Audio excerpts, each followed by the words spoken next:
Hello guys, welcome to Pakistani real reaction. तो कैसे हैं आप सब? उम्मीद है आप सब बढ़िया होंगे और मजे में होंगे। मेरा नाम है मुदस्सिर। मैं हूं बशीर सुगैज। मोदी जी का नाइजीरिया में वेलकम देख पाकिस्तानियों की निकल गई चीखें। तो भाई साहब नाइजीरिया गए हुए हैं मोदी जी, और उधर इतना बहुत टाइम बाद गया कोई यार पीएम यार को सुनने में आ रहा है आफ्टर अ लॉन्ग टाइम। तो और बहुत ही बड़ा उनका उधर वेलकम हुआ है। कैसे हुआ? नाइजीरिया एक अफ्रीका का सबसे बड़ा एक पॉपुलेशन वाइज कंट्री है, जिस तरह एशिया का इंडिया है, दुनिया का इंडिया है, मतलब चाइना। तो इस तरह अफ्रीका का सबसे ज्यादा आबादी वाला देश है नाइजीरिया। तो भाई देखते हैं कैसा एक्सपीरियंस हुआ। और ऑयल भी बहुत है उनके पास, हथियार भी ले रहे हैं इंडिया से। तो स्टार्ट चेक करो यार, उन्होंने ढोल शोल बजा के वेलकम मारा है। ये क्या दिया है? अच्छा वो बच्ची है बे, मैं सब कुछ पढ़ रहा हूँ। मोदी मोदी के नारे एयरपोर्ट पे लगा रहे हैं। वेलकम चेक कर। ये क्या दिया है इन्होंने एयरपोर्ट पे? मोदी के नारे। 17 साल के बाद पहला को प्राइम मिनिस्टर इस वर्ल्ड में। 17 साल बाद।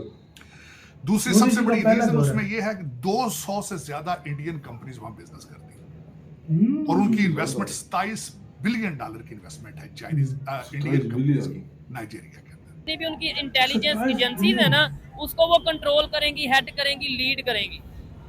मैं तो बस इतनी बात ही कहना चाहता हूँ कि अगर वो हिंदू अपने आप को, अपने लोगों को सपोर्ट करते हैं, सपोर्ट करते हैं या सपोर्ट करते हैं, तो इसमें कोई इतनी बड़ी बात नहीं है। अच्छा, मसला ये है कि हमें अपने मुल्क के बारे में सोचना चाहिए। अच्छा। तो वज़ीर-ए-आज़म Narendra Modi south south cooperation के सिलसिले में जो है तकरीबन 3 ग्लोबल साउथ के मुल्कों का दौरा कर रहे हैं। पहली बात तो यह है कि ब्राज़ील तो वो जा रहे हैं G20 के लिए तार साहब, और गयाना और नाइजीरिया जा रहे हैं। पाकिस्तान का बयानिया ये रहा है दोस्तों कि सब लोग साजिश कर रहे हैं। पाकिस्तान का बयानिया रहा है कि भारत है, इजराइल है, या फिर अमेरिका है, ये सब अपने गुर्गे भेजते हैं, पैसे भेजते हैं, हथियार भेजते हैं अफगानिस्तान, और फिर अंदर अफगानिस्तान के कुछ ऐसे तत्व हैं, कुछ ऐसे लोग हैं, कुछ ऐसे ऑर्गेनाइजेशंस हैं जिनके थ्रू ये पाकिस्तान पे अटैक करवाते हैं। इंडिया के साथ उनकी सिमिलैरिटीज क्या है? नाइजीरिया की करप्शन एंड टेररिज्म, ये 2 सिमिलैरिटीज है। उसके बाद जो सबसे हैरानगी वाली बात है, 50,000 से ज्यादा Indian diaspora is living in Nigeria.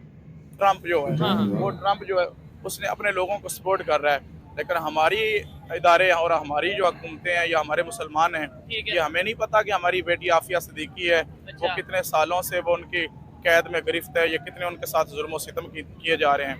और ये तीनों ये बेसिकली उसी स्टाइल में जा रहे हैं जिस तरह शी जिनपिंग पीरू गए हैं, और इसी तरह वो भी गयाना जा रहे हैं, साउथ अमेरिका के एक मुल्क के अंदर, ताकि क्योंकि जयशंकर ने थोड़े दिन पहले कहा था कि India is ready to lead 125 countries of the world. के इदारे हैं वो हाथ जोड़कर एक बार खड़े होके माफी मांग के इंडिया भैया माफ कर दो, बस इतना होना था, आगे से हम आपको कभी परेशान नहीं करेंगे।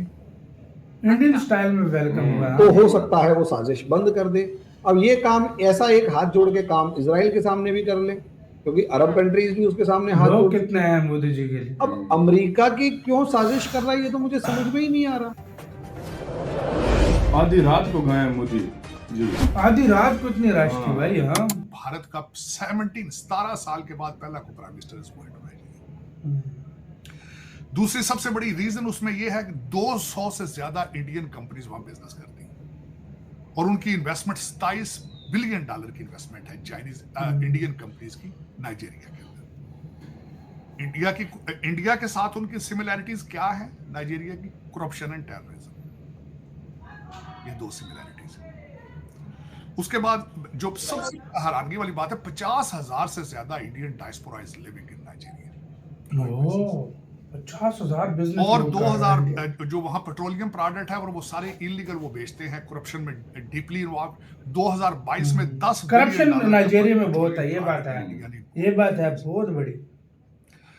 इसकी जाने की वजह ये है, आपको पता है उनका पीएम रिसीव करना है जो भी है। नाइजीरिया जाने का मकसद मोदी साहब का एक ही है, 2-3 मकासद जो मैं डिस्कस करना चाहूंगा। अपने डायस्पोरा को सपोर्ट करना, अपने फाइनेंशियल सिस्टम को सपोर्ट करना, अपनी 200 कंपनियां इंडियन उनको सपोर्ट करना, और उसके बाद सबसे बड़ा जो होगा, भारत इस वक्त डिफेंस प्रोडक्ट जो है वो अपनी वो अफ्रीकन कंट्रीज में बेच रहा है, जो रशिया ने एक गैप छोड़ा था, India is trying to fill it. तो वो अपने तेजस वहां बेचेंगे, पिनियाका सिस्टम अपना बेचेंगे जो आर्मीनिया और फ्रांस को भी बेच रहे हैं। तो ये सारे मकासद हासिल करेंगे। और उसके बाद because he is a nationalist leader, he is a nationalist. मेरे ख्याल में लोगों को सीखने नेशनलिज्म का जो तालीम है वो मोदी साहब से लेनी चाहिए, जिसकी कई ममालिक को सख्त जरूरत है। Nations cannot survive without nationalism, जो मैं हमेशा ये कहता हूँ। इस वक्त चीमा साहब, उसके बाद हम बात करते हैं कि एडमिनिस्ट्रेशन जो इस वक्त अमेरिका के अंदर क्या हो रहा है। हाँ चलें, इसके साथ थोड़ा सा मैं ये भी बता दूं कि नाइजीरिया में मोदी साहब ये प्रमोट कर रहे हैं, अपना करेंगे चीज़ों को, भारत को प्रमोट करेंगे, भारतीय कंपनियों को, डायस्पोरा को प्रमोट करेंगे, डिफेंस प्रोजेक्ट बेचेंगे। आप क्या बेच रहे हैं? आपके कंट्री की सबसे बड़ी खबर ये आ गई है कि वीपीएन जो है वो गैर इस्लामी है। हाँ। लड़के जो हैं वो 2 करोड़ बंदा सुना है डेली बेस पे पॉर्न देखता है वीपीएन के जरिए, और गैर इस्लामी वो तो इंटरनेट से भी देखे जा रहे हैं, और तो इंटरनेट से। ये दिमाग ठीक ना हो चीमा साहब। अब लोगों का दिमाग नहीं ठीक तो भाई इसमें हम क्या कर सकते हो? हर चीज अब बैन कर दोगे, फिर तो इंटरनेट ही बैन कर दो, यूज ही ना करो। हाँ भाई, चले बहाना कर देते यार वीपीएन के साथ हुई वीडियो आता वीपीएन बैन है, ये है। ऐसे तो हमारे इतनी आवाम है, इतने तरसी हुए आवाम है, वो पता नहीं क्या क्या देखते हैं, वो कहीं से भी कुछ निकाल लेंगे, वो तो इंटरनेट के गानों पे देख कर भी कर ले अपना काम। तो भाई साहब ये जो चीन सीन है, ये चीजें आप लोग ना करो। अब ये बैन कर दो तो फिर बढ़ जाओ भाई, कुछ ना करो। मोदी जी का वेलकम कैसे हुआ है? उनको एयरपोर्ट पे कोई मेरे ख्याल से कोई शील्ड सी दी गई है, कोई एजाजी शील्ड दी गई है। हाँ। वो लगता है उनका पीएम या प्रेसिडेंट जो भी प्रेसिडेंट होता है, शायद PM वो अपनी था। वाइफ के साथ आया, मतलब जो अक्सर मैं इनको देखता हूँ अपनी वाइफ और के साथ इंडियन वेलकम, स्टाइल में वेलकम हुआ। और रात के किस टाइम आया? और इंडियन स्टाइल में वेलकम हुआ, और रात के टाइम सारी दुनिया नाइजीरियन स्टाइल में भी हुआ है, सारी दुनिया पहुंची है रात को। नाइजीरियन स्टाइल एयरपोर्ट पे ही सबको बुला लिया, ऐसा लग रहा था। हाँ भाई, पाकिस्तान ने JF-17 थंडर बेचे थे। हाँ, उसके बाद नाइजीरिया ने कहा कि हम नहीं लेते, हम वो ये जो लेते, वो ये जो तेजस कर रहे हैं ना, ये तेजस पक्का कंफर्म है कि वो लेने वाला है। सही बात है, सही ये बात है। पिनाका सिस्टम लेने वाला है, और बहुत सारी चीजें डिफेंस की हैं जो लेने वाला है।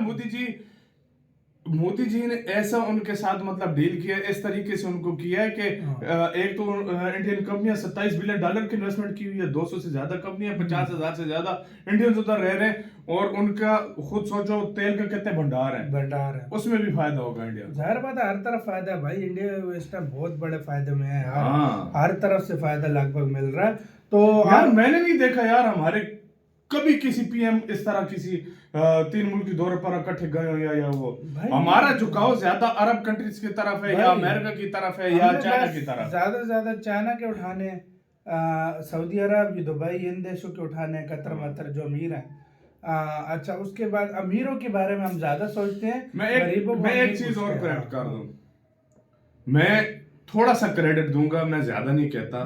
हमारी गवर्नमेंट इस टाइम जो अभी की गवर्नमेंट एक्सपोर्ट की तरफ बड़ा ध्यान दे रही है, अभी इंडस्ट्रियल लगाने की तरफ ध्यान दे रही है, क्योंकि इनको समझ आ गई है कि आगे हमने कब तक सर्वाइव नहीं करना, कब तक लोगों से पैसा लेकर हम चलेंगे, हम आगे चलेंगे। मुझे सच बोलूं तो इस गवर्नमेंट से थोड़ा सा लगता है कि भाई ये जिस तरह भी दुनिया से रिश्ते सुधार रहे हैं हर किसी के साथ, और मजे की बात मुझे इस गवर्नमेंट की सबसे अच्छी जो चीज लगती है, दूसरों के मसले में नहीं फंस रहे, जाके दूसरों की लड़ाइयां हम नहीं लड़ रहे, हम अपने देश की तरक्की का सोच रहे हैं। भाई भाड़ में गए यार, हमारे पे मुसीबत आती है कोई नहीं खड़ा होता, हम दूसरों के लिए भाई उड़ उड़ के बयान देते हैं। भाई शुक्र है ये नारेबाजी हमने छोड़ दी है, अपनी तरक्की करो, अपना एंजॉय करो भाई, अपना मुल्क आगे बढ़ाए, ये हमारा फोकस होना चाहिए। आपको किसका कहना, अपनी राय बताना, अपना बहुत ज्यादा ख्याल रखना।